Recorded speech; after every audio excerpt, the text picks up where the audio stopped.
Matinee hockey games are strange. Don't get me wrong, as a fan, I love the early puck drop. I was thrilled when I looked ahead to this weekend and saw an 11:30 am start time. Unfortunately, the Nashville Predators do not necessarily excel in these games. Last season, they won just 2 out of 6 that started before 7:00 p.m. local time. In general, yesterday's contest provided the same narrative as many road games before. While the Nashville Predators meander vaguely around the ice for the first period, the opposing team jumps up by 1 or 2 early goals. It happened in Boston, Pittsburgh, and now New York. If you watched the game, you'll know that the Predators were the better team for nearly 60 minutes. When you outshoot the opponent 2,515 and still lose the game, you look for a scapegoat. That is, what exactly went wrong. In many cases, poor shot selection is a key factor. I've included Andrew Berkshire's handy map, which explains the average save percentage of shots taken from each area. The red area encompasses high-danger scoring chances. In proportion to their total shots taken, the Rangers definitely exercised better shot selection in the game. Of their 15 shots on goal, 11 came from the above-labeled red zone, or the low slot. Even though they were outshot substantially, it's impressive that 73% of their shots were considered high danger. Although this has been an ongoing theme for the Predators, they have a tough time keeping opposing forwards out of the slot.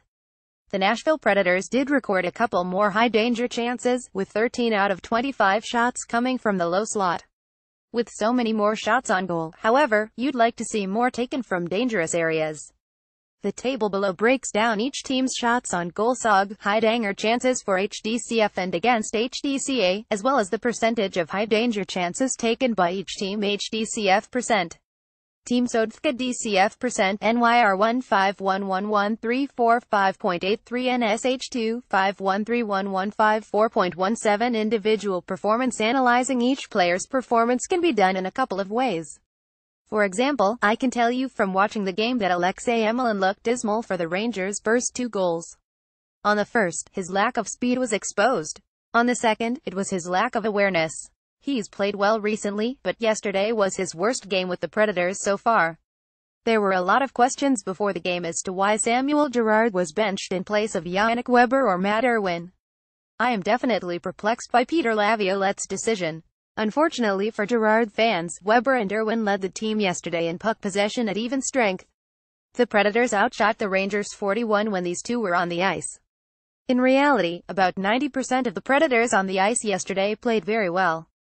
In almost every measurable aspect, the Rangers were dominated. If not for 2 or 3 costly defensive miscues, the score would have been more like 21 Nashville. Lundqvist saves the day. It's tempting to blame Juuse Saros for allowing 3 goals on 14 shots, but the blame is not deserved. Saros was completely hung out to dry on each goal. As he continues to develop, he'll improve and be able to stop a few of those chances as well. In terms of goaltending, I'd encourage you to look at the other end of the ice. Henrik Lundqvist was simply amazing yesterday. He bailed his team out on the regular with some nifty glove saves. The Rangers' defense was extremely permeable throughout the game, but the Predators were held to just 2 goals on 25 shots.